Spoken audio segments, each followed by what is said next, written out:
Hello, listeners. Welcome to another episode of the Good Talk podcast. हम हैं आपके host, मैं हूं सागर और मैं हूँ चर्चिल। और हर हफ्ते की तरह we are back with another topic to talk about जिससे रिलेटेड कुछ स्टोरीज, कुछ एडवाइस और कुछ एडवेंचर्स हम आपसे शेयर करेंगे। Last week which was episode number 55 में हमने बात करी थी about the importance of reading books.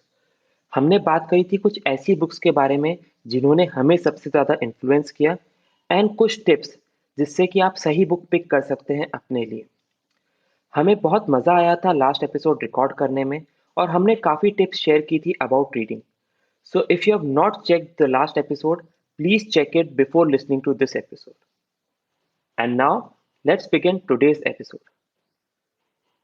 सागर, सबसे पहला क्वेश्चन रीडिंग के बारे में जो मैं लेना चाहता हूँ वो ये है कि बुक्स और मूवीज में से क्या बेटर होता है। और ये क्वेश्चन मैं आपसे इसलिए पूछना चाहता हूँ क्योंकि आपने रिसेंटली हैरी पॉटर की पूरी सीरीज पढ़ी थी एंड आपने उसकी मूवी सीरीज भी कई बार देखी है। सो मैं जानना चाहता हूँ कि आपका एक्सपीरियंस कैसा रहा दोनों चीज़ों में। आपको बुक्स पढ़ के कैसा लगा और आपको मूवीज देख के कैसा लगा, और दोनों में से बेहतर क्या था। आई थिंक ये बहुत ही पुराना डिबेट है कि मूवीज और बुक में से बेटर क्या होता है, जैसे कि एंड्रॉयड और आईफोन में से बेटर क्या होता है वगैरह। तो ये इसी टाइप का डिबेट है जिसपे लोग बात करते हैं और अक्सर डिसएग्री करते हैं कि okay one is better than the other, and generally बोलते हैं कि बुक्स ज्यादा बेटर है। मैंने खुद जब ये चीज एक्सपीरियंस की तो आई स्टार्टेड विद मूवीज, क्योंकि मैंने मूवीज ही हमेशा देखी थी पहले, और मैं बुक्स पढ़ा नहीं करता था जिसमें इस तरह की स्टोरीज हो जिन पर मूवीज बनती है। तो मेरा पूरा एक्सपीरियंस पहले तो सिर्फ मूवीज का था। फिर मैंने हैरी पॉटर मूवीज देखी, वो मुझे बहुत पसंद आई, मैंने उनको बहुत बार रिपीट पे भी देखा। And there came a point in my life जब मैंने सोचा कि मुझे थोड़ा फिक्शन पढ़ना चाहिए, थोड़ी कोशिश करनी चाहिए कहानियां पढ़ने की। And the first thing that came to my mind was Harry Potter, क्योंकि मैंने उसकी मूवीज देखी हुई थी। तो मुझे लगा कि उसको पढ़ना मेरे लिए थोड़ा ईजी रहेगा, मेरे पे बहुत सारा प्रेशर नहीं रहेगा। फिर मैंने बुक्स पढ़ी, मेरे को बुक्स पढ़ने में बहुत मजा आया। डेफिनेटली मुझे पता चला कि बुक्स में कितनी डेप्थ होती है, इसमें कितनी सारी एक्स्ट्रा चीजें होती है जो मूवीज के लिए सही नहीं होती या मूवी में दिखाई नहीं जाती। एंड बुक पढ़ने के बाद मैंने वापस मूवीज देखी, एंड मेरा एक्सपीरियंस उन मूवीज का बहुत डिफरेंट था। आई वुड से कि both mediums have their own place. ऐसा नहीं है कि एक मीडियम दूसरे से बेहतर है, पर दोनों मीडियम का अपना एक अलग मजा है। डेफिनेटली अगर आपने किताब ऑलरेडी पढ़ी हुई है तो उसकी मूवी देखने में एक अलग तरह का मजा आता है। आप देख पाते हो कि कैसे मूवी में कुछ चीजें इंक्लूड की गई है, कुछ चीजें नहीं की गई है। ऑफ कोर्स मैं बहुत क्रेजी फैन नहीं होता हूँ किसी चीज का, तो ऐसा नहीं है कि हैरी पॉटर में अगर कोई चीज इंक्लूड नहीं की गई तो मैं बहुत ऑफेंड हो गया या बहुत बुरा लगा मुझे, जैसा कि फैंस को यूजली लगता है। But I was really happy to see कि कैसे कोई बुक मूवी में कन्वर्ट होती है। तो if you like a particular movie, I highly recommend कि अगर वो किसी बुक पे बेस्ड है, check out the book as well. It's a very different experience. Sagar, generally मैंने जितने डिबेट्स देखे हैं इस बारे में कि मूवीज और बुक्स में से बेटर क्या होता है, उनमें कुछ बातें बड़ी उभर के आती है एंड मैं उस पे आपका ओपिनियन जानना चाहता हूँ। पहली तो ये कि क्योंकि मूवीज 2 घंटे की होती हैं, उसमें एक बुक के सारे पॉइंट्स कवर नहीं किए जाते हैं। उसमें उसी बड़ी स्टोरी को बहुत स्क्वीज करके डाला जाता है, तो बहुत सारी चीजें काटनी पड़ती हैं।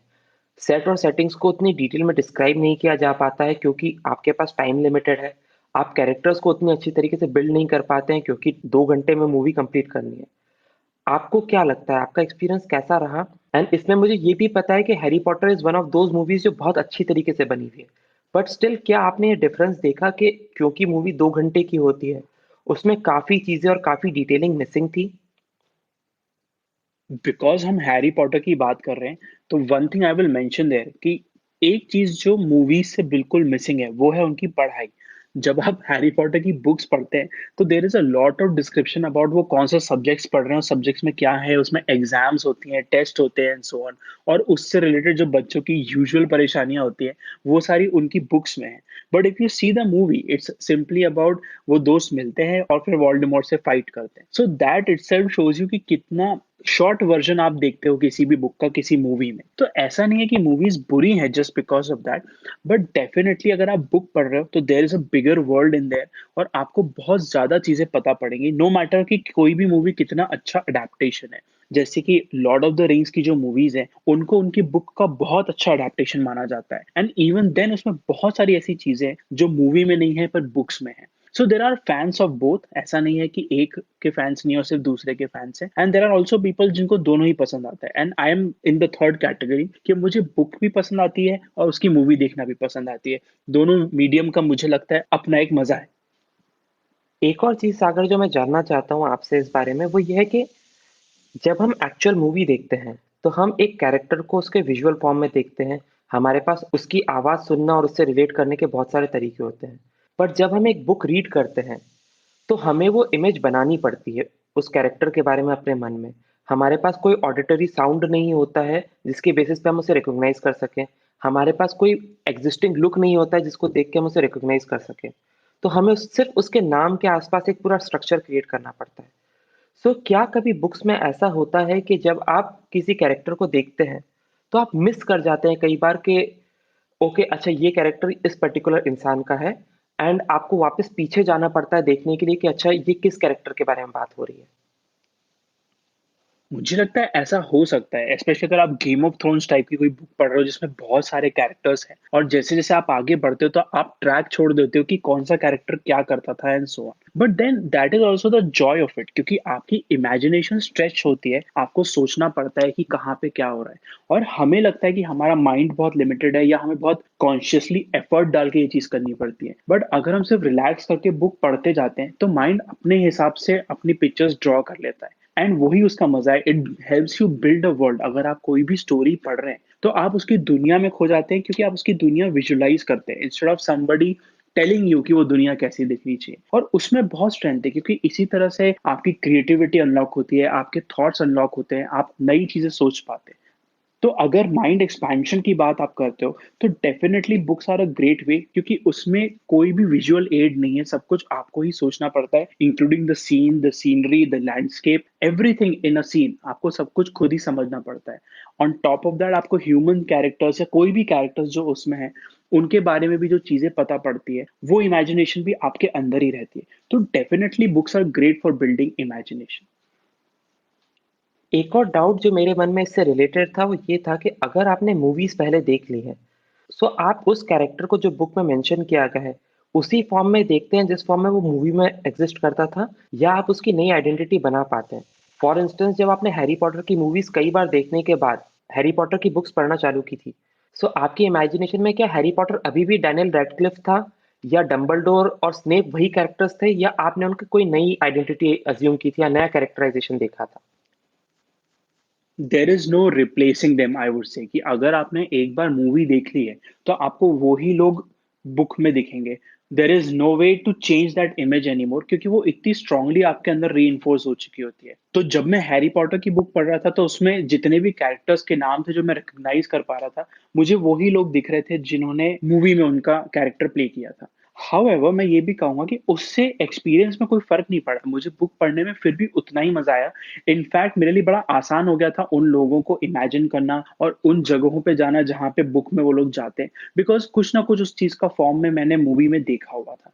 So that was a very different experience. And इस टॉपिक से रिलेटेड वन लास्ट क्वेश्चन जो मेरे पास आपके लिए है वो ये है कि अगर किसी स्टोरी पे बुक भी लिखी गई है और मूवी भी बनी है, सो आप क्या रिकमेंड करते हैं कि पहले बुक पढ़ के फिर मूवी देखी जाए या पहले मूवी देख के फिर बुक पढ़ी जाए? मुझे लगता है बुक पढ़ना एक थोड़ा हिम्मत का काम है, तो अगर आपने ये पहले कभी नहीं किया है तो definitely watch the movie first. और अगर आपको मूवी थोड़ी भी पसंद आती है तो आप बुक उठाइए, क्योंकि आप मूवी को पकड़ के बुक पढ़ पाएंगे and then you will be able to finish the book. जब आपको इसमें मजा आएगा तो it would be that much more easier कि आप कोई बुक पहले उठाएं और फिर उसकी मूवी देखें। तो it is simply a personal preference, पर अगर आपने ये कभी नहीं किया है तो start with the movie. Churchill, यहाँ पे मैं एक चीज आपसे भी पूछना चाहता हूँ। देर इज अ मूवी जो हम दोनों ने देखी है और जिसकी किताब भी है, and that is the secret. ये मूवी जब 2006 में आई थी तो हम दोनों ने मिलकर देखी थी, और हमें इससे काफी फायदा भी हुआ, ये हमारी लाइफ में इसका काफी इम्पैक्ट भी रहा। And now I also have a book copy of that same movie. आपको क्या लगता है, क्या उस मूवी का इम्पैक्ट आपको एज अ मूवी ज्यादा पड़ा था, या have you tried reading the book as well? Sagar मैंने उसकी बुक भी पढ़ी है और मूवी तो डेफिनेटली काफ़ी ज़्यादा बार देखी है। Personally this was some work जिसमें फ़िक्शन भी इन्वॉल्व था और जिसमें कुछ सेल्फ इम्प्रूवमेंट या सेल्फ डेवलपमेंट की बात भी हो रही थी। ये एक स्टोरी टेलिंग का डिफरेंट वर्जन था, जिसमें मुझे मूवी ज़्यादा बेटर लगी थी as compare to the book. That is interesting, क्योंकि मुझे लगता है हम सबका इंफॉर्मेशन गेन करने का तरीका बहुत अलग अलग रहता है। किसी पर्सन को विजुअल फॉर्म में ज्यादा अच्छा लगता है, किसी को ऑडियो फॉर्म में ज्यादा अच्छा लगता है, एंड सो ऑन। मैंने देखा था कि मेरे को मूवी बहुत पसंद आई थी, but it was not until I got the book कि मुझे एक्चुअली उसके प्रिंसिपल समझ में आया और मैंने उनको यूज किया। तो अभी भी मैं द सीक्रेट को अपने लाइब्रेरी में रखता हूँ, just so that I can pick it up any time और मैं उनको रिफर कर सकता हूँ। तो अगर कोई ऐसी मूवी होती है जिसमें से आपको कुछ सीखना है, तो मैंने देखा है उसको बार बार देखना मेरे लिए पर्सनली थोड़ा सा इम्पॉसिबल होता है। बट उसको बुक फॉर्म में पढ़ता हूँ अगर मैं, तो मैं उससे गेन ज्यादा कर पाता हूँ, उससे चीजें सुन पाता हूँ, समझ पाता हूँ और अपने लाइफ में इम्प्लीमेंट कर पाता हूँ। तो I am a huge fan of the fact कि उसकी एक बुक आती है और मैं उस बुक को पढ़ सकता हूँ। सागर, उसमें एक डिफरेंशिएशन भी है। द सीक्रेट मूवी 2006 के अराउंड आई थी और हमने शायद उसे 2007 में देखा था। तब तक मैं बहुत बुक्स रीड नहीं करता था, एंड इस टॉपिक पे मेरा ओपिनियन कि बुक बेटर थी या मूवी थी, उस चीज़ से भी बायस्ड है कि तब मैं बुक्स ज़्यादा रीड नहीं किया करता था। एंड क्योंकि मैं बुक्स ज़्यादा रीड नहीं किया करता था, डेफिनेटली आप वीडियो को या मूवी को ज़्यादा वेटेज दे देते हैं, क्योंकि आपकी रीडिंग की हैबिट डेवलप नहीं हुई होती है। पर क्योंकि आपने ये चीज़ मेंशन की है, I would again like to revisit both the book as well as the movie and see कि क्या बेटर लगता है मुझे इस टाइम पे, जब मैं दोनों चीज़ें अच्छे से कर पाता हूँ। That's great. इनफैक्ट मैं सोच भी रहा था कि जब ये क्राइसिस थोड़ा पास ऑन हो जाता है और लॉकडाउन खत्म होता है, तो हमें एक बार वापस बैठ के द सीक्रेट साथ में देखनी चाहिए एंड देखना चाहिए कि हम कैसे ग्रो किए हैं इतने समय में। I think that would be a great experience as well. या Sagar, it is quite interesting कि कोई चीज आपको अलग अलग पॉइंट ऑफ टाइम पे क्या क्या अलग चीजें दिखा के जाती है। सो वही सेम मूवी जब आप पहले देखते थे तो आप कुछ और पिक करते थे, जब हमने कुछ साल पहले उस मूवी को वापस देखा था तो आपने कुछ और चीजें पिक की थी। एंड पॉसिबली जब हम इस बार उसे देखेंगे तो हम काफी नए लेसन और काफी नई चीजें सीख के जाएंगे। सो एक ही पर्टिकुलर चीज से आप काफी डिफरेंट टाइम पे अपनी एज के हिसाब से और अपनी सिचुएशन के हिसाब से काफी डिफरेंट चीजें ले लेते हैं। That is very true. In fact मेरे को पहले बड़ा अजीब लगता था जब कोई मुझे बोलता था, मेरे फैमिली में या फिर कहीं बाहर, कि हम रामायण बहुत बार पढ़ते हैं, अलग अलग चीजें उसमें निकल के आती है, या हम गीता बहुत बार पढ़ते हैं, हमें उसमें से काफी चीजें मिलती हैं। एंड जब मैं ये बातें सुनता था तो फर्स्ट, क्योंकि मेरे को ये सारी बुक्स बहुत पसंद नहीं थी, तो मैं उनको बहुत कंसिडर करके नहीं चलता था। एंड सेकेंडली मुझे समझ में नहीं आता था कि जो चीज ऑलरेडी आपको पता है उसमें आपको नई इंफॉर्मेशन क्या मिलेगी। बट देन मेरे को समझ में आया कि I have my own version of Ramayana, I have my own version of the Gita, यानी कि I have my own favourite books that I like to read again and again. और जितनी बार आप उसको पढ़ते हैं, आप लाइफ में कहाँ पर हैं, आपके माइंड में क्या चल रहा है, उसके बेसिस पे आपको उसमें से नई चीजें मिलती जाती हैं, या सेम लेसन आपको अलग कंटेक्स्ट में समझ में आता है। दैट इज वाई अब मुझे लगता है कि there is a huge huge reason to read the books that you have read already again and again, especially अगर ये सेल्फ हेल्प या सेल्फ इंप्रूवमेंट से रिलेटेड है। क्योंकि इसमें जो बातें आपने एक बार समझी हैं, वो आपको लाइफ के हिसाब से वापस से समझ में आएगी एंड आपको वो लेसन अप्लाई करने का एक और मौका मिलता है, and that is very precious I believe. Definitely Sagar, आपने जो बात की कि सेम बुक को वापस पढ़ना काफी नए पर्सपेक्टिव्स देता है आपको। जब आप पहली बार पढ़ रहे थे तो आपकी सोच का तरीका, आपके थॉट प्रोसेस, आपकी सिचुएशंस काफी डिफरेंट थी। सो डेफिनेटली जो चीजें आपको इम्प्रेस करती हैं, जो आप पिक करते हैं, वो काफी अलग होती हैं। बट जैसे जैसे आप ग्रो करते हैं, आपकी थिंकिंग चेंज होती है, आपका पर्सपेक्टिव चेंज होता है, आपका होराइजन ब्रॉडन होता है। तो उस टाइम पे जब आप ग्रो कर चुके हैं, तब आप काफी डिफरेंट चीजें पिक करेंगे और आप देखेंगे कि वही सेम बुक अब आपको काफी डिफरेंट चीजें सिखा के जा सकती है।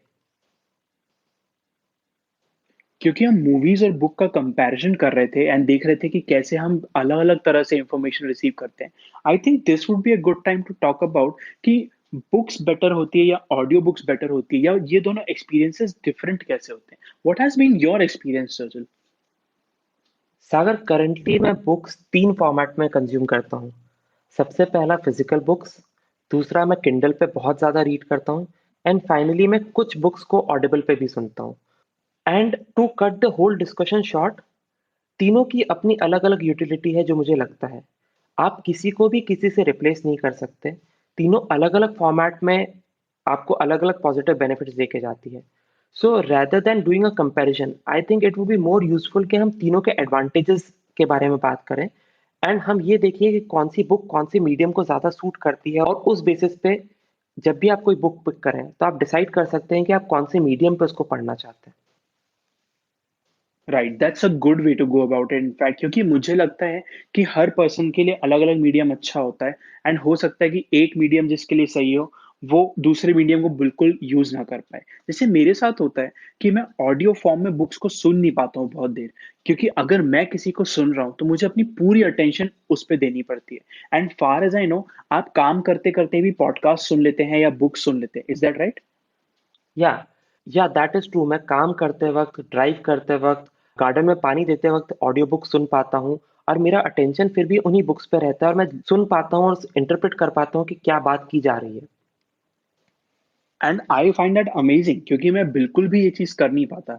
इवन दो हम दोनों ये पॉडकास्ट बहुत समय से चला रहे हैं, पर एक पॉडकास्ट को सुनना मेरे खुद के लिए काफी डिफिकल्ट होता है, because as soon as someone is speaking मुझे उसको समझने के लिए, सुनने के लिए पूरा फोकस लगाना पड़ता है। तो मैं कोई भी दूसरी एक्टिविटी करते वक्त कुछ सुन नहीं सकता। अगर रीडिंग की बात है तो मेरे को रीडिंग कहीं पे भी करना अच्छा लगता है। I can sit in a noisy environment, I can sit in a quite environment, I can be anywhere और मैं रीड कर पाता हूँ, उसमें मुझे फोकस लाने में दिक्कत नहीं होती। तो Sagar, let's talk about each of them individually. आपको क्या लगता है कि बुक्स का क्या एडवांटेज होता है ओवर किंडल पे रीडिंग या ऑडिबल पे कोई बुक सुनना? बुक्स में क्या एडवांटेजेस होते हैं जिस वजह से आपको बुक्स पिक करनी चाहिए? आई थिंक फिजिकल बुक का सबसे बड़ा एडवांटेज तो ये कि आप एक बार में एक चीज ही पढ़ रहे हैं। You do not have any option to do anything else, आप कुछ भी और नहीं चालू कर सकते। अगर आपके पास कोई डिवाइस होता है जिस पे आप पढ़ रहे होते हैं, तो किसी भी डिवाइस में बहुत सारे ऑप्शंस होते हैं। Even if it is a Kindle, तो उस किंडल में भी आप उसको बंद कर सकते हैं, हाईलाइट कर सकते हैं, नोट कर सकते हैं, उसके अलावा दूसरी बुक पे स्विच कर सकते हैं, सो ऑन। और हो सकता है कि ये सारे ऑप्शंस आप यूज नहीं करेंगे, पर एक फिजिकल बुक का फायदा ये होता है कि आप उसकी ही दुनिया में खोए हुए रहते हैं। जब तक आप वो बुक पढ़ रहे हैं तब तक आप कुछ भी और चीज नहीं कर सकते। And that is a really big advantage. And definitely उसका जो पेपर का फील हाथ में आता है, जो आपको फील होता है उसकी खुशबू लेके एंड सो ऑन, उसका तो कोई कंपटीशन है ही नहीं। एक और एडवांटेज जो मुझे फिजिकल बुक्स का लगता है वो ये है कि फिजिकल बुक में स्किम करना बड़ा आसान हो जाता है। अगर आप कोई बुक किंडल पे पढ़ रहे हैं तो आपको ये नहीं पता कि नेक्स्ट चैप्टर कब स्टार्ट होगा। आपको कितनी बुक बची है देखने के लिए पेज नंबर देखना पड़ता है, जो एक्यूरेट इंडिकेटर नहीं होता है। अगर ये चैप्टर खत्म होने वाला है तो कितने पेजेस बाद खत्म होने वाला है, ये सब देखना थोड़ा सा डिफिकल्ट हो जाता है। प्लस जब आप बुक का फ्रंट और बैक नहीं देख पाते हैं तो मुझे बड़ा इनकम्प्लीट एक्सपीरियंस लगता है। So even if I am reading a book on Kindle, मुझे काफ़ी बार ज़रूरत लगती है कि मैं जाके उसका कवर गूगल पे सर्च करूँ, उसे देखूँ, उसके बैक पेज पे क्या लिखा हुआ था ये जाके पढूँ, और मुझे उन सब चीज़ों से काफ़ी फ़र्क पड़ता है। सो मुझे लगता है फिज़िकल बुक का एक बहुत बड़ा एडवांटेज जो किंडल के ऊपर होता है, वो ये है कि आप एक्चुअली बुक को स्किम कर पाते हैं, आप देख पाते हैं कि उसका फ्रंट पेज और बैक कवर कैसा दिखता है, आप उसका प्रीफेस पढ़ पाते हैं।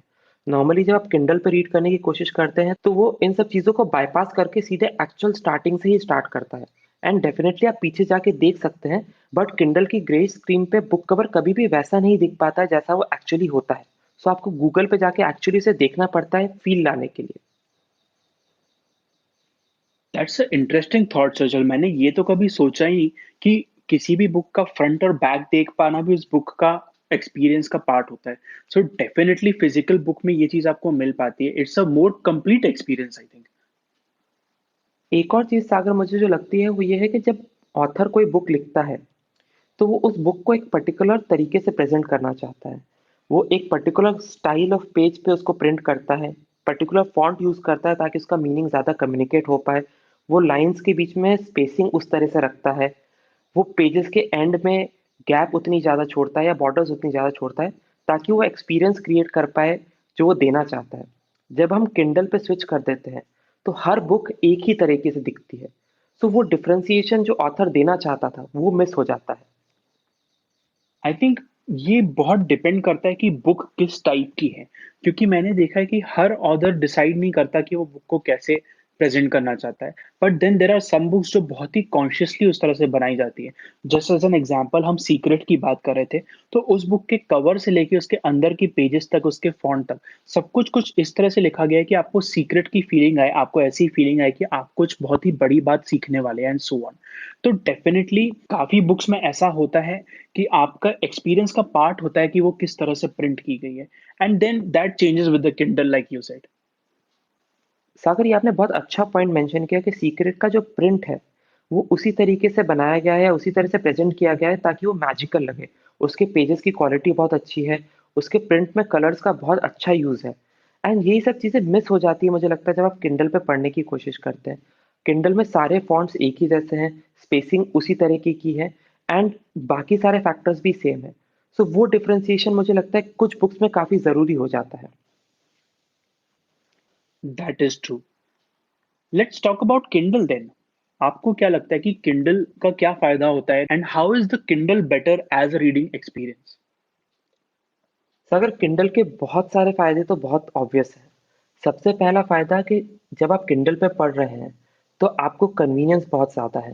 आप एक टाइम पे मल्टीपल बुक्स कैरी कर सकते हैं, तो पोर्टेबिलिटी का फैक्टर आता है। किंडल का वेट बहुत कम होता है और आप उसमें एक बार में कई हज़ारों बुक कैरी कर सकते हैं। सो पोर्टेबिलिटी बहुत आसान हो जाती है। उसके साथ ही इंस्टेंट अवेलेबिलिटी भी है। अगर आपको कोई बुक पढ़नी है तो आपको उसकी फिजिकल कॉपी ऑर्डर करनी पड़ेगी, and even with the most advanced shipping वो 1 या 2 दिन लेगी आप तक आने के लिए। पर किंडल पे आप इंस्टेंटली ऑर्डर करके अभी इसी मोमेंट पे उस बुक को पढ़ना चालू कर सकते हैं। सो ये कुछ बहुत बड़े बड़े एडवांटेजेस हैं किंडल के। एक चीज जो बहुत लोगों को नहीं पता होती वो है कि किंडल के दूसरे कॉम्पिटिटर्स भी हुआ करते थे। जब कुछ बुक स्टोर्स बंद होने वाली थी, जैसे कि Barnes and nobles and so on, तो उन्होंने भी अपने ई रीडर्स निकाले थे। एंड इवन दो वो बड़ी बुक स्टोर्स थी and they could have done it very well and very easily, फिर भी it was Kindle that one, क्योंकि उसकी पोर्टेबिलिटी और उसका यूसेज करना बहुत ही आसान था। सो दैट इज वाई अब जो किंडल हमें मिलता है वो बहुत सारे वर्जन से जा चुका है, and they have made the reading experience very very easy. आपको पता पड़ता है आप बुक कितनी पढ़ चुके हो, आप देख सकते हैं कि आप बुक में एग्जैक्टली कहाँ पर हैं, कितनी बुक बची है, एक अप्रोक्सीमेट टाइम जो आपको लगेगा। These are the kind of things जो वो फिजिकल बुक से रिक्रिएट करने की कोशिश करते हैं। सो अभी जो किंडल मिलता है उसका रीडिंग एक्सपीरियंस बहुत बहुत बेटर है स्टार्टिंग में जो बुक रीडर्स आया करते थे उनसे। मेरा पर्सनल रीजन किंडल खरीदने का ये था कि मैं जनरली बहुत सारी बुक्स खरीदता था, and once I had bought those books, उनको पढ़ने के बाद वो सारी बुक्स मुझे रखना पसंद नहीं था। I wanted to give it away to people. But उसमें वेस्टेज बहुत होता है क्योंकि सारी बुक्स सेल नहीं हो सकती, सारी बुक डोनेट नहीं हो पाती, एंड सो ऑन। तो बहुत बार ऐसा होता था कि मुझे वो सारी बुक्स रद्दी में देनी पड़ती थी, and honestly that would break my heart, not just because of the money, but because उसमें पेपर और ये सब चीजें वेस्ट होती है। तो माय पर्सनल रीजन कि मैंने किंडल क्यों खरीदा था वाज दिस, कि मैं वेस्टेज बचाना चाहता था, and that is why I bought the Kindle जिसमें कोई पेपर यूज नहीं होता। सागर, किसी भी एविड रीडर के लिए इतनी सारी बुक स्टोर कर पाना तो डेफिनेटली बहुत डिफिकल्ट है। एंड अगर आप प्रिंटेड बुक्स लेते हैं तो डेफिनेटली उसमें बहुत सारा पेपर यूज होता है। अपार्ट फ्रॉम दैट मुझे लगता है किंडल में कुछ और एडवांटेजेस होते हैं। किंडल में नोट्स लेने का बहुत अच्छा फीचर है। सो आपको जो भी पैराग्राफ्स या पैसेजेस अच्छे लगते हैं आप उन्हें हाईलाइट कर सकते हैं और बाद में डाउनलोड कर सकते हैं, and you will always have a soft copy of them.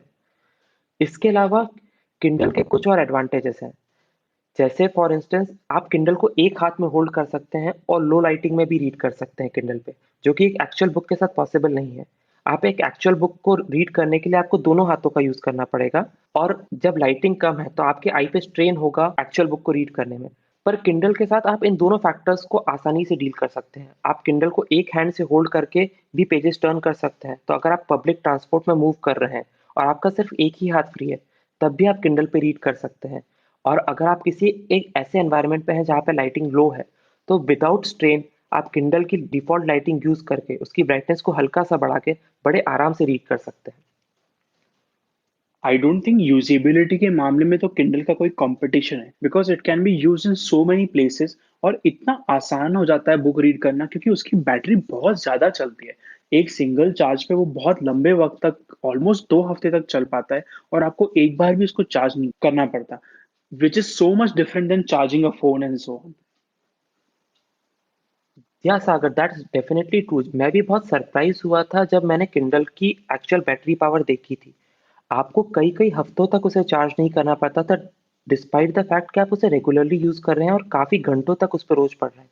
And that really surprise me कि how were they able to put so much battery in इतने छोटे से डिवाइस पे जो इतना सारा फंक्शंस कर पाती है। अपार्ट फ्रॉम दैट, एक फाइनल रीजन मुझे जो लगता है कि किंडल प्रेफरेबल हो रहा है आज के टाइम पे, वो ये है कि इस टाइम पे लॉकडाउन के ड्यूरेशन में आप एक्चुअल बुक्स ऑर्डर नहीं कर सकते, बट अगर आपके पास एक किंडल डिवाइस है, सो आप कोई सी भी बुक्स और कितने भी नंबर ऑफ बुक्स उसी मोमेंट पे परचेज कर सकते हैं। सो पर्टिकुलरली इस लॉकडाउन टाइप के सिनेरियो के लिए किंडल परफेक्ट है, जहाँ पे फिजिकल बुक्स की अवेलेबिलिटी ऑलमोस्ट जीरो हो चुकी है।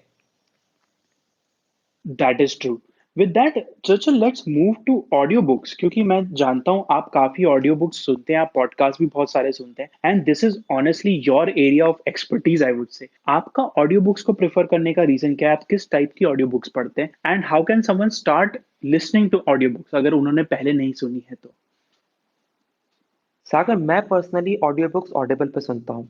एंड उसका रीज़न ये है कि ऑडिबल अमेजोन का प्लेटफॉर्म है। एंड क्योंकि वो एक बड़ी कंपनी का प्लेटफॉर्म है, उसमें बग्स बहुत कम है। ऑल्सो क्योंकि एक बड़ी कंपनी का प्लेटफॉर्म है, उस पर बहुत सारे ऑडियो टाइटल्स मिल जाते हैं। सो आपको मल्टीपल प्लेटफॉर्म्स पे नेविगेट नहीं करना पड़ता है to find titles. Audio book सुनने के कुछ ऑब्वियस बेनिफिट्स हैं, वो ये हैं कि आप दोनों हाथ फ्री रखते हुए भी बुक सुन सकते हैं। आप अगर कोई ऐसा काम कर रहे हैं जिसमें आपको बहुत अटेंशन देने की ज़रूरत नहीं है, तो आप वो काम ऑटो पायलट पे करते हुए बुक सुन सकते हैं। बट हर बुक ऑडिबल पे सुन पाना या हर बुक ऑडियो फॉर्मेट पे सुन पाना पॉसिबल नहीं है। अगर कोई ऐसी बुक है जिसमें आपको ध्यान देने की ज़रूरत है या अपना अटेंशन देने की ज़रूरत है, आप वो बुक कभी भी ऑडियो फॉर्मेट में नहीं सुन सकते। क्योंकि अगर आप उसे ऑडियो फॉर्मेट में सुनने की कोशिश करेंगे, तो जैसे ही कोई इंपॉर्टेंट पॉइंट आएगा या आपके अटेंशन की बहुत ज़्यादा ज़रूरत होगी और वो मिस होगा, आप वो पॉइंट मिस कर जाएंगे और आप प्लॉट से डेविएट कर जाएंगे। सो कुछ ऐसी बुक्स जिनमें लाइट रीडिंग की ज़रूरत है, या आप रिवीजन करना चाहते हैं, या उन बुक्स का जिनका बेसिक आपको पता है and you just want to skim through, उन तरह की बुक्स के लिए ऑडिबल बहुत अच्छा प्लेटफॉर्म है। डेफिनेटली एक डिफरेंट वर्ल्ड क्रिएट होता है जब आप उस बुक को ऑथर की वॉइस में सुनते हैं। एंड एक नया फीचर जो ऑडिबल में आया है और कुछ ऑथर्स के साथ वो ट्राई कर रहे हैं, वो ये है कि वो ऑथर की वॉइस में तो रिकॉर्ड करते ही हैं, वो उसमें म्यूजिक डालते हैं, उसमें एक्चुअल ऑडियो क्लिप्स डालते हैं जो बुक में एज अ पैसेज लिखी गई थी। And they try to create an experience. मैंने रिसेंटली मैल्कम ग्लैडवेल की book talking to strangers Audible पे सुनी थी, एंड उसमें उन्होंने ये चीज़ करने की कोशिश की थी। सो नॉट ओनली उस पूरी बुक को नरेट मैल्कम ग्लैडवेल ने किया था, उस बुक में जो पैसेजेस थे जो दूसरे लोगों के बात करने के बारे में थे, उन्होंने उन पैसेजेस को एक्चुअल साउंड क्लिप्स के फॉर्म में यूज़ किया था। सो एक बहुत ही स्टोरी टेलिंग का फॉर्मेट क्रिएट हुआ था। आपका एक्सपीरियंस बहुत विविड था। सो इस तरह की कुछ बुक्स भी आप ऑडिबल पे सुन सकते हैं। एक और एडवांटेज जो मुझे लगता है वो इस तरह की ऑडियो बुक सुनने से होता है, वो ये है कि आप एक्चुअली ऑथर से रिलेट कर पाते हैं। It is a more social experience than books. Books में आप हमेशा अपने वर्ल्ड में खोए हुए रहते हैं, आप अपनी इमेजिनेशन क्रिएट करते हैं। बट जब आप एक ऑडियो बुक सुनते हैं जो बहुत अच्छी तरीके से नरेट की गई है, इट इज़ लाइक कि दो लोग बात कर रहे हैं और वो अपना एक्सपीरियंस शेयर कर रहे हैं। तो एक डिफरेंट सोशल डायकोटॉमी क्रिएट होती है, जो नॉर्मली जिन लोगों ने ऑडियो बुक्स नहीं सुनी है, उन्हें शायद पता नहीं होता है। That is interesting. मुझे नहीं पता था कि ऑडिबल ने ये भी स्टार्ट किया है कि बुक्स को एक्सपीरियंस में कन्वर्ट करने लग गए हैं वो। आई डू रिमेम्बर कि मैंने जो कुछ ही बुक्स सुनी है वो मैंने ऑथर के वॉइस में सुनी थी, एंड मुझे हर ऑथर की वॉइस तो पसंद नहीं आती थी, पर जब वो अपनी बुक्स प्रेजेंट करते हैं तो I am able to see कि वो किस तरह से वो बात कहना चाहते हैं, तो एक टोन ऑफ वॉइस आपको समझ में आती है, and that definitely adds to the experience. I will try कोई ऐसी बुक सुनना जिसमें उन्होंने ये चीज की हो जो आपने बताई, with music and audio clips and so on. और मैं रियली एक्सप्लोर करना चाहूंगा कि वो सुनकर मुझे कैसा लगता है, बिकॉज जनरली मुझे ऑडियो बुक्स या ऑडियो फॉर्मेट में कोई चीज रिसीव करने में काफी दिक्कत होती है। यहाँ पे चर्चिल मैं एक छोटा सा एक्सपेरिमेंट शेयर करता हूँ। मैंने रिचर्ड फेनिमैन की बुक पढ़ी थी, एंड उसमें ही डिड एन एक्सपेरिमेंट जिसमें he would try to count 60 second in his mind. तो वो अपने माइंड में 1 मिनट काउंट करने की कोशिश करते थे बिना घड़ी को देखे। एंड ये सेम एक्सपेरिमेंट उन्होंने अपने एक फ्रेंड के साथ किया था, एंड उसको भी यही काम दिया था कि you have to learn to count the minute exactly in your mind only. और वो अपने फाइंडिंग शेयर करते थे, एंड ही फाउंड आउट कि जब उनका फ्रेंड ये चीज करता था तो वो कुछ पढ़ नहीं सकता था, क्योंकि वो विजुअल फॉर्म में उस चीज को इमेजिन करके ये काम करता था। जबकि रिचर्ड खुद कुछ सुन नहीं सकते थे जब वो ये काउंटिंग कर रहे हैं, क्योंकि वो ऑडियो फॉर्म में उस चीज को प्रोसेस करते थे। So this is why we receive information in different ways. किसी को रीड करके वो इंफॉर्मेशन ज्यादा समझ में आती है, और किसी को सुनकर वो इमेजिनेशन में बैठता है। एंड दैट इज वाई हम अलग अलग फॉर्म में इंफॉर्मेशन को रिसीव करते हैं। I thought that was an interesting experiment, और इसलिए मैं ये आपसे शेयर करना चाहता था। सागर, ये बात डेफिनेटली ट्रू है कि हर इंसान का इंफॉर्मेशन ग्रैब करने का तरीका डिफरेंट होता है। कुछ लोग विजुअल इन्फॉर्मेशन ज़्यादा प्रेफर करते हैं, कुछ ऑडिटरी फॉर्म में इन्फॉर्मेशन ज़्यादा प्रेफर करते हैं। बट मुझे लगता है कि definitely her form of information की एक इम्पोर्टेंस है। सो आप किसी भी फॉर्म को कंप्लीटली नेगेट नहीं कर सकते। एंड इसीलिए मुझे लगता है कि भले ही फिजिकल बुक्स हो, भले ही किंडल पे रीडिंग हो या ऑडिबल पे रीडिंग हो, आपको तीनों को एक्सप्लोर करना चाहिए। क्योंकि कोई ना कोई ऐसी बुक होगी जो ऑडियो फॉर्म में ज़्यादा बेटर होगी एज कम्पेयर टू उसके फिजिकल वर्जन से। सो अगर आप तीनों फॉर्म्स को अपने लिए ओपन रखेंगे और तीनों के साथ एक्सपेरिमेंट करते रहेंगे, सो आप राइट बुक को राइट फॉर्मेट में सुन पाएंगे एंड आपका एक्सपीरियंस ज़्यादा बेटर होगा। ऑसम। वैसे Churchill, which type of book या which genre is very difficult for you to read? Sagar, that is a difficult question to answer, क्योंकि मैं personally history, self help, spirituality, psychology, also business enjoy करता हूँ read करने में। मैंने recently fiction भी पढ़ना चालू किया है और मैं उसे काफ़ी इंजॉय कर रहा हूँ। पर्टिकुलरली मुझे जो जॉनर सबसे ज़्यादा डिफिकल्ट लगता है रीड करने में, उनमें से एक है पोएट्री, क्योंकि मुझे लगता है कि मैं उससे जस्टिस नहीं कर पाता हूँ। मैंने एक बुक द प्रॉफिट रीड की थी बाय खलील गिब्रन, एंड उसमें छोटी-छोटे पोएम के वर्सेस थे जो मेंशन किए गए थे। एंड उस बुक के रिव्यूज़ बहुत अच्छे थे और डेफ़िनेटली मुझे उस बुक को पढ़ के बहुत अच्छा लगा। बहुत फ्लोई लैंग्वेज में लिखी गई बुक थी और बहुत शॉर्ट पोएम्स थी उसमें। बट मुझे पर्सनली ऐसा लगा कि मैं उस बुक के साथ जस्टिस नहीं कर पाया और मुझे उससे वो जॉय की फीलिंग नहीं आ पाई जो लोगों को आ पाती है। सो करंटली मैं एक ऐसा जॉनर जिसे रीड करके कॉम्प्रिहेंड करने में बहुत डिफ़िकल्टी महसूस करता हूँ, वो पोएट्री रिलेटेड है। ऑल्सो एक और बुक मैंने पढ़ी थी, deep nutrition, which was about health and nutrition and it was a science book. तो नॉर्मली मुझे साइंस पढ़ना अच्छा लगता है। मैंने डेथ बाय ब्लैक होल पढ़ी थी जो मुझे काफ़ी अच्छी लगी थी। बट ये बुक ऐसी थी जिसमें टेक अवे पॉइंट सिर्फ 4 या 5 थे एंड उनके पीछे का साइंस बहुत सारा था। तो उस तरह की कोई बुक जिसमें टेक अवे पॉइंट्स बहुत कम होते हैं और बहुत सारा साइंस होता है और बहुत डिटेल्ड एक्सप्लेनेशन होता है, वो भी पढ़ना मुझे बड़ा डिफिकल्ट लगता है। ये एक्सपीरियंस तो मेरे साथ भी हुआ है चर्चिल, कि मैं कोई बुक पढ़ रहा हूँ जिसके रिव्यूज बहुत ज्यादा अच्छे हैं, और मैं जब उसको पढ़ रहा हूँ तो मुझे समझ में नहीं आ रहा कि इसमें दूसरों को क्या दिख रहा था जो मेरे को दिख नहीं रहा है, या जो मैं फील नहीं कर पा रहा हूँ। और ये पोएट्री टाइप की चीजों के साथ ज्यादा होता भी इसलिए है क्योंकि poetry is very subjective. Sometimes हमको पोएट्री समझ में आती है, समटाइम्स हमें बिल्कुल समझ में नहीं आती है कि सामने वाला क्या कहना चाह रहा है, या what is the depth in it. तो काफी सब्जेक्टिव एक्सपीरियंस हो जाता है जब हम पोएट्री या फिर स्टोरीज पढ़ते हैं। मुझे जनरली स्टोरीज पढ़ने में काफी डिफिकल्टी होती है, क्योंकि मुझ में पेशेंस नहीं है। I don't have the patience to go through all the steps in the stories. मुझे लगता है कि प्लीज पॉइंट पे आ, जो करना है कर और आगे निकल। एंड उस चक्कर में ही मैं बहुत सारी स्टोरीज पढ़ नहीं पाया था। दैट इज वाई मैंने हैरी पॉटर उठाई, क्योंकि मुझे पता था कि चलो ठीक है, बुक भले ही काफी लंबी है मूवी से, बट एटलीस्ट आई नो कि वो कहाँ स्टार्ट होती है और कहाँ पे खत्म होती है। And that is why this is my next गोल, कि अब मैं कोई ऐसी बुक उठाऊं जिसकी मैंने मूवी नहीं देखी है, जिसमें स्टोरी हो, और उस स्टोरी को मैं कंप्लीट करने की कोशिश करूं। सागर, आपके माइंड में कोई ऐसी बुक है जो आपने सोची है या डिसाइड करी कि आप नेक्स्ट पिक करने वाले हैं, जिसकी स्टोरी आप रीड करना चाहते हैं? Well, I don't have a very huge reason for doing this, but मुझे द इमॉर्टल्स ऑफ मेलुहा पढ़ने का बहुत मन है। ये अमीश की किताब है, एंड ये एक ट्रिलॉजी ऑफ बुक्स है, एंड जो इसकी फर्स्ट बुक है वो बाय चांस मेरे पास करेंटली है। तो that is the next book that I am trying to convince myself to pick up. That's great. And with that let's move to our next question, जो हमारे audience को काफ़ी help करेगा उनकी reading habit build करने के लिए। And that is, how can you start your habit of reading, और रीडिंग की हैबिट को किस तरीके से बनाएं ताकि आपकी लाइफ में रीडिंग जॉय लेके आ सके। आपने बहुत ही अच्छा वर्ड यूज किया यहाँ पे चर्चिल, जॉय। अगर आपको कोई चीज करने में मजा नहीं आ रहा है, आपको अच्छा नहीं लग रहा है, अगर उस चीज से आपको खुशी नहीं मिल रही है, तो मुझे लगता है वो चीज करने का कोई मतलब नहीं है।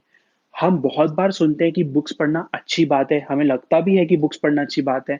बहुत सक्सेसफुल लोग यही बात बोलते हैं। हमारे आसपास जो फ्रेंड्स हैं जो पढ़ते हैं और जो नहीं पढ़ते हैं, वो भी यही बात बोलते हैं कि बुक्स पढ़ना बहुत अच्छी बात है। बट जस्ट बिकॉज वो अच्छी बात है सिर्फ इसलिए उसको करना सही नहीं है। There has to be some sort of joy, some sort of happiness जो आपको उसमें से मिले। डेफिनेटली अगर आपने ये कभी नहीं किया है तो आपको उस जॉय के बारे में, उस हैप्पीनेस के बारे में पता नहीं है। But joy should be the key word, it should be the guide that you use whenever you pick a book, whenever you read a book, whenever you finish a book, ताकि आप इस habit को बनाए रख सके अपनी life में। That's such a great word to use, Sojal. Sagar, I completely agree with what you said कि अगर आपको रीडिंग में जॉय नहीं मिल पा रहा है तो आप उसकी हैबिट कभी नहीं बना पाएंगे। जैसे ही किसी चीज़ में से जॉय चला जाता है वो काम लगने लग जाती है। एंड किसी भी काम को बिना मोटिवेशन के करना पॉसिबल नहीं है। सो जॉय इज दैट मोटिवेशन जो आपको बार बार रीडिंग तक लेके आता है, एंड धीरे धीरे उसका जॉय बहुत इनहेरेंट हो जाता है। सो मेक श्योर कि reading is always about Joy. अगर कोई इंसान रीडिंग की जर्नी स्टार्ट कर रहा है और वो अपनी फर्स्ट या सेकंड बुक पिक कर रहा है, so it is very important कि आप ऐसी बुक्स पिक करें जो कि बहुत सिंपल हो और बहुत बेसिक हो। जैसे जैसे आप कंफर्टेबल होते जाएंगे बेसिक रीडिंग से, आप ज़्यादा डिफिकल्ट बुक्स पिक कर सकते हैं और आगे बढ़ सकते हैं। ऑल्सो ऐसे टॉपिक्स पिक करना भी बड़ा ज़रूरी है, ऐसे जॉनर्स पिक करना भी बड़ा ज़रूरी है जो आपको इंटरेस्ट करते हैं। भले ही सोसाइटी बोलती हो कि आपको साइंस पढ़ना चाहिए या हिस्ट्री पढ़ना चाहिए या साइकोलॉजी पढ़ना चाहिए, बट अगर ये सब्जेक्ट्स आपको करंटली इंटरेस्ट नहीं करते हैं, सो आपको वो सब्जेक्ट्स पिक करने चाहिए या वो जॉनर्स पिक करना चाहिए जिनमें आपका इंटरेस्ट है, ताकि आपकी रीडिंग आसान हो पाए। आप उन टॉपिक से स्टार्ट करिए जो आपको इंटरेस्ट करते हैं, एंड जैसे जैसे रीडिंग आपके लिए नॉर्मल और नेचुरल होने लग जाए, आप वो सब्जेक्ट्स या वो टॉपिक्स पिक कर सकते हैं जो थोड़े से डिफिकल्ट हैं, बट अब आपके लिए समय आ गया है कि आप उन्हें पिक कर सकें। And just to make it simple for you, अगर आपको पता नहीं है कि कौन सा जॉनर आपको बहुत अपील करता है या आपको क्या चीज़ ज़्यादा अच्छी लगती है, तो उसकी एक सिंपल सी ट्रिक है। आप फिक्शन और नॉन फिक्शन की टॉप 10 या टॉप 20 बुक्स जो करेंटली चल रही है, उसको देखने की कोशिश कीजिए। देखिए कौन सी बुक्स टॉप पर है, उनके बारे में थोड़ा सा पढ़िए, उनके कवर्स देखिए, उनके टॉपिक्स के बारे में थोड़ा देखिए, एंड देखिए कि कौन सी चीज़ आपको अपील ज़्यादा कर रही है। एंड बहुत चांसेस हैं कि जो बुक आप पिक करेंगे वो थोड़ी अच्छी तो होगी, साथ ही साथ उसको रीड करना थोड़ा-सा आसान होगा। क्योंकि वो ऑलरेडी टॉप पर है, तो बहुत चांसेस हैं कि बहुत सारे लोगों ने उसको रीड किया है and it is very easy to read in general. तो इस तरह से आप टॉप कुछ बुक्स को देखकर अपने इंटरेस्ट की बुक निकाल सकते हैं if you are just starting out. उसके बाद आपको अपने आप समझ में आने लगेगा कि किस तरह की बुक आप पढ़ पाते हैं और उनको आप पढ़ना शुरू कर सकते हैं। ऑल्सो जब आप बुक पिक करते हैं तो एक प्री रीड करना भी बड़ा अच्छा रिचुअल होता है इंटरेस्ट जनरेशन के लिए। अगर आप एक एविड रीडर नहीं है तो ऐसा नहीं होने वाला है कि आप कोई भी बुक पिक करेंगे और आप उसे कंप्लीट कर लेंगे। सो उस केस में इंटरेस्ट जनरेशन बड़ा हेल्प करता है आपको एंड तक लेके जाने के लिए। सो आप जब भी कोई बुक पिक करें तो उसे एंड टू एंड स्कैन करके देखें, देखिए कि उसमें क्या इंटरेस्टिंग दिख रहा है। आप फेमिलियर नेम्स या कुछ इंटरेस्टिंग चीज़ों को पिक करने की कोशिश करें। आप उसके रिव्यूज़ पढ़ें ताकि आपको उस बुक को पढ़ने में इंटरेस्ट ज़्यादा आए। इस तरह की सभी चीज़ें यूज़ करके आप इंटरेस्ट जनरेट कर सकते हैं और एक मोटिवेशन लेके आ सकते हैं ताकि आप रीडिंग कंटिन्यू करें और उस बुक को फिनिश करें जिसको आपने पिक किया है। And be completely okay with the fact कि शुरू शुरू में आप किताबें कंप्लीट नहीं कर पा रहे हैं। बहुत मुश्किल होता है सिर्फ मोटिवेशन लेके किसी चीज को फिनिश करना। तो इनिशियली तो आप बहुत तेजी से कोई बुक पढ़ पाएंगे, पर हो सकता है कि बीच में या खत्म करने के पहले ही आप रुक जाएं और समझ नहीं पाए कि इसको कंप्लीट कैसे करें। दैट इज कंप्लीटली ओके, ये सबके साथ होता है। अगर आप कोई भी हैबिट बिल्ड करना चाहते हैं तो ये होता ही है कि इनिशियल मोटिवेशन के बाद एक डिप आता है। Be prepared for the dip and stick with it. आप धीरे धीरे करके जैसे जैसे और बुक्स कंप्लीट करते जाएंगे, आपका हैबिट बनता जाएगा। सागर, आपने जो पॉइंट कहा मैं उसी में ऐड करना चाहता हूँ कि अगर आपने कोई रॉन्ग बुक पिक कर ली है तो ये ज़रूरी नहीं है कि आप उसे फिनिश करें। But this should not be a habit कि आप हर बुक लेते हैं और उसे आधे तक पढ़ के छोड़ देते हैं। हो सकता है एक या दो बार आपने कोई बुक पिक करी हो, आपको लगा है कि वो बहुत इंटरेस्टिंग होगी या आपके टेस्ट के हिसाब से होगी, एंड वो वैसी नहीं निकलती है। सो इट इज़ ओके कि आप उस बुक को आधे में छोड़ के दूसरी बुक पिक कर लें। But there is the caveat, जब आप कोई गलत बुक पिक कर लेते हैं उसे आधे में छोड़ते हैं, next time be more cautious कि आप सही बुक पिक करें। क्योंकि अगर ये हैबिट आप में आ जाएगी कि आप हर बुक को आधे में ही छोड़ते हैं, तो वो भी काफ़ी डेंजरस है। सो अगर आपको कभी ऐसा लगता है कि आपने कोई बुक पिक कर ली है और वो आपके लिए सही नहीं है, it is okay to leave it in between. But next time जब आप रिसर्च करें और नेक्स्ट टाइम आप कोई बुक पिक करने की कोशिश करें, तो उसके बारे में थोड़ी डिटेल्ड रिसर्च करें ताकि आप इस बुक को आधे में नहीं छोड़ें। ये आधे में छोड़ने की जो हैबिट होती है हमारी सेल्फ इमेज पे काफ़ी बुरा आघात करती है। एंड इसीलिए मैं बहुत कॉशियस होकर बुक्स पिक करता हूँ। मैं ध्यान रखता हूँ कि जब भी मैं कोई बुक पिक करूँ तो मैं उसे कंप्लीट करूँ। एंड क्योंकि मुझे पता है कि अगर गलत बुक पिक कर ली तो उसे कंप्लीट करना बहुत डिफिकल्ट होगा, इसलिए मैं बहुत डिटेल्ड रिसर्च करता हूँ कोई भी बुक पिक करने से पहले। मैं थोड़े रिव्यूज़ पढ़ने की कोशिश करता हूँ, मैं उसके पैसेजेस पढ़ने की कोशिश करता हूँ। मैं देखने की कोशिश करता हूँ कि बुक का फील मुझे कैसा लग रहा है, एंड तभी मैं वो बुक पिक करता हूँ। एंड ओवर टाइम आप इसमें थोड़ा बेटर भी हो जाते हैं। जैसे जैसे आप बुक पढ़ते जाते हैं आपको थोड़ा जल्दी समझ में आता है कि कौन सी बुक आपके लिए सही है और कौन सी नहीं। And you also get better at finishing books. कई बार आप गलत बुक उठा भी लेते हैं तो भी आप उसको कंप्लीट कर जाते हैं क्योंकि आपकी रीडिंग स्पीड, रीडिंग स्किल उतनी अच्छी हो गई है। बट बाय द टाइम वो होता है उसके लिए आपको प्रिपेयर रहना चाहिए एंड कोशिश करनी चाहिए कि आप सही बुक्स पिक करें और इस चीज को हैबिट ना बना लें। सागर, ऐसा कोई इंसान जो रीडिंग पिक करना चाहता है उसके लिए ये भी बहुत ज़रूरी है कि वो एक पर्टिकुलर प्लेस और टाइम डिसाइड करे जब वो रीडिंग करने वाला है। अगर रीडिंग आपकी हैबिट नहीं है, सो रीडिंग करने के लिए बड़ा ज़रूरी है कि आप एक पर्टिकुलर टाइम और प्लेस डिसाइड करें और बहुत ही छोटे से टाइम के लिए रेगुलरली बैठ के रीडिंग करें ताकि रीडिंग आपके लिए नॉर्मल हो पाए। अगर हम ये सोचेंगे कि जब हम फ्री होंगे तब हम रीडिंग पिक कर पाएंगे, तो ऐसा कभी होने नहीं वाला है। सो बड़ा ज़रूरी ये भी है कि आप एक सेट टाइम और प्लेस डिसाइड करें कि इस समय पे, इस जगह पे मैं रीडिंग पिक करने वाला हूँ, और भले ही 5 या 10 मिनट के लिए ही सही, मैं रिलीजियसली वो चीज़ करूँगा।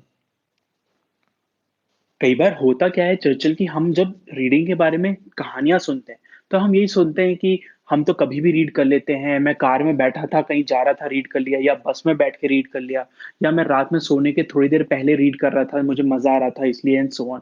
हमें स्टोरीज इसी तरह की सुनने को मिलती हैं और इसलिए हमें लगता है कि हम कभी भी बुक उठा के पढ़ सकते हैं। बट जब हम ये सोच के चलते हैं तो मैंने देखा है कि हम कभी भी बुक उठाते ही नहीं है। सो ये आपकी टिप बहुत अच्छी है। जस्ट लाइक अ वर्कआउट, अगर आप वर्कआउट का हैबिट बिल्ड करना चाहते हो तो आपको एक टाइम डिसाइड करना पड़ेगा कि कब आपको वर्कआउट करना है। Reading a book is workout for your mind, for your imagination. तो उस वर्कआउट के लिए भी एक टाइम और प्लेस डिसाइड होनी चाहिए, भले ही वो 10-15 मिनट ही हो। But definitely take out that 10 and 15 minutes at the specific time जो आपने डिसाइड किया है अपने हिसाब से। एक बार आपकी ये जब हैबिट बन जाएगी तो आपको ये चीज करने की जरूरत नहीं पड़ेगी। सागर, मुझे याद है जब 2018 में मैंने बुक रीडिंग स्टार्ट की थी, तो मुझे बहुत डिफ़िकल्टी होती थी और मैं आपको देखता था कि आप किसी भी टाइम पे कभी भी बुक पढ़ पाते हैं, एंड मैं पर्सनली वो चीज़ नहीं कर पाता था। And now when I see myself, तो मुझे बुक रीडिंग करने में कभी भी डिफ़िकल्टी नहीं होती। मुझे हमेशा अच्छा लगता है, मैं दिन में सुबह, शाम ट्रैवल करते वक़्त कभी भी रीड कर पाता हूँ। एंड उसका कारण यही है, जब मैंने इनिशियली रीडिंग पिक की थी, तो मैंने एक फ़िक्स्ड टाइम और प्लेस डिसाइड कर रखा था। और धीरे-धीरे जैसे ही रीडिंग मेरे लिए नॉर्मल और नेचुरल होने लगी, मुझे रीडिंग पिक करने में डिफ़िकल्टी होना बंद होने लगी।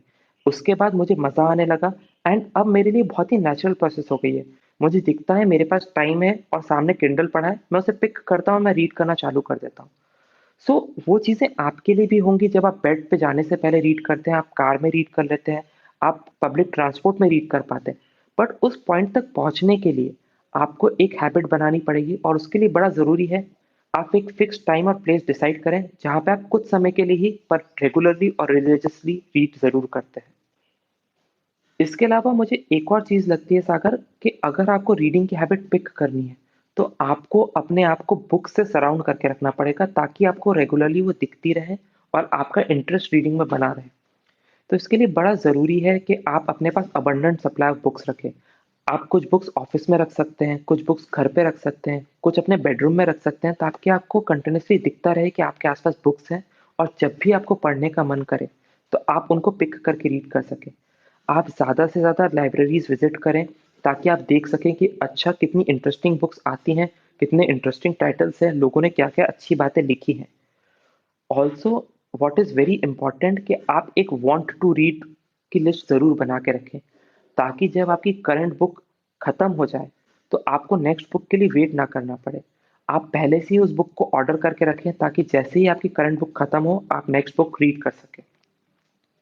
आई think it all comes down to creating an environment जब भी आप बुक से सराउंडेड होते हैं तो वहां पे बुक पढ़ने का मन आपका ज्यादा होगा।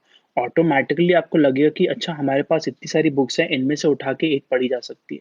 और कोई जरूरी नहीं है कि आपके पास 100-200 बुक्स होनी चाहिए। अगर आपके पास 3 बुक्स भी हैं और वो कॉन्स्टेंटली आपको दिखती रहती है, तो the chances of you picking them up and reading them and finishing them are way higher, instead of कि अगर वो कहीं लॉक करके रखी हुई होती है तो।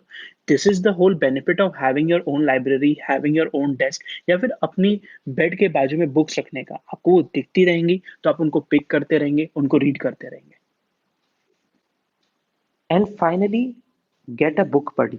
अगर आपको रीडिंग में बहुत डिफिकल्टी होती है तो फाइंड समवन जिसको रीडिंग में बहुत मज़ा आता है, उसको अपना बुक बडी बनाएं एंड उसके साथ कोई कॉमन बुक रीड करें। मेक श्योर कि जब आपने ये प्रोजेक्ट पिक किया है तो आप रेगुलरली उससे डिस्कस करें कि आपने जो करंट चैप्टर पढ़ा है उसमें आपको कैसा लग रहा है, आपने क्या चीज़ें उससे गेन करी हैं और उनका पर्सपेक्टिव क्या था। इस तरह की अकाउंटेबिलिटी और डिस्कशंस आपको मोटिवेट करेंगे कि आप अपने रीडिंग के चैलेंज को पूरा करें। एंड आप नोटिस करेंगे कि जैसे जैसे आप अपने चैलेंजेस पूरे करते जा रहे हैं, अब आपको एक नेचुरल जॉय आने लग गया है, आपको मज़ा आने लग गया है और अब आपको अकाउंटेबिलिटी की ज़रूरत नहीं बची है। चर्चिल, इसके अलावा इज देयर एनीथिंग एल्स जो आप कहना चाहते हैं या ऐड करना चाहते हैं? तो अगर एक फाइनल कैवेट है मेरा रीडिंग बुक्स के बारे में, एंड दैट इज़ कि reading should always bring you Joy. जब हम रीडिंग स्टार्ट करते हैं तो हम सभी ट्रैप में फंस जाते हैं, और वो ट्रैप होता है काउंट का, कि हमने कितनी ज़्यादा बुक्स पढ़ ली, हमने कितनी ज़्यादा बुक्स फिनिश कर ली है। और अगर आप इस ट्रैप में फंस जाते हैं तो आप रीडिंग का पर्पस भूल जाते हैं। रीडिंग का पर्पस है रिलैक्सेशन, लर्निंग, आपके होराइजन को ब्रॉडन करना, आपकी वर्ल्ड के बारे में अंडरस्टैंडिंग बढ़ाना और कुछ पॉजिटिव चेंज लेके आना जॉय में। So reading should always be about these things and never about कि आपने कितनी ज़्यादा बुक्स पढ़ी हैं इस साल में या इस महीने में। That's a great tip Churchill. और मैं यहाँ पे कहूंगा कि अगर आप करेंटली रीड नहीं कर रहे हैं तो यू डू नॉट नो कि आप लाइफ में क्या मिस कर रहे हैं। And it is very difficult for someone to explain to you कि इसमें क्या मजा आता है। Think about movies. अगर आप मूवीज देखते हैं तो आपको पता है कि मूवीज में क्या मजा आता है। नाउ इमेजिन अ पर्सन जो कभी भी मूवीज नहीं देखता है, क्या आप उसको एक्सप्लेन कर सकते हैं कि मूवीज में असली मजा क्या आता है? उसका असली मजा उसको तभी समझ में आएगा when they are able to watch movies on their own. और यही बुक रीडिंग पे भी अप्लाई होता है। आपको करंटली मालूम ही नहीं है कि बुक्स पढ़ने में क्या मजा आता है, बट इट इज समथिंग जो आपको इंटरेस्टिंग लगता है और आपको लगता है कि ये चीज आपको अपनी लाइफ में करनी चाहिए। तो I would highly recommend that you start right away और हमारी टिप्स यूज करके कुछ रीडिंग का हैबिट बिल्ड कीजिए and discover the joy of reading books. I hope हमारी टिप्स आपको हेल्प करेगी राइट बुक पिक करने में और रीडिंग को अपने लिए जॉय बनाने में। अगर आप हमें कोई भी फीडबैक, कमेंट्स या सजेशंस देना चाहते हैं तो आप हमें कॉन्टैक्ट कर सकते हैं व्हाट्सएप पे by simply sending a message eight 8889460888। इसके अलावा आप हमें ईमेल भी कर सकते हैं ऑन contact@thegoodtalk.in। और किसी से भी ये पॉडकास्ट शेयर करने के लिए simply send them the link thegoodtalk.in, और वो अपनी फेवरेट पॉडकास्टिंग ऐप पर या फिर हमारी वेबसाइट पर इस पॉडकास्ट को सुन पाएंगे। And definitely don't forget to tell them कि आपका फेवरेट एपिसोड कौन सा था। With that we come to an end of this episode of the Good Talk podcast. हम हैं आपके होस्ट, मैं हूं चर्चिल, और मैं हूं Sagar. Saying bye bye. Bye bye.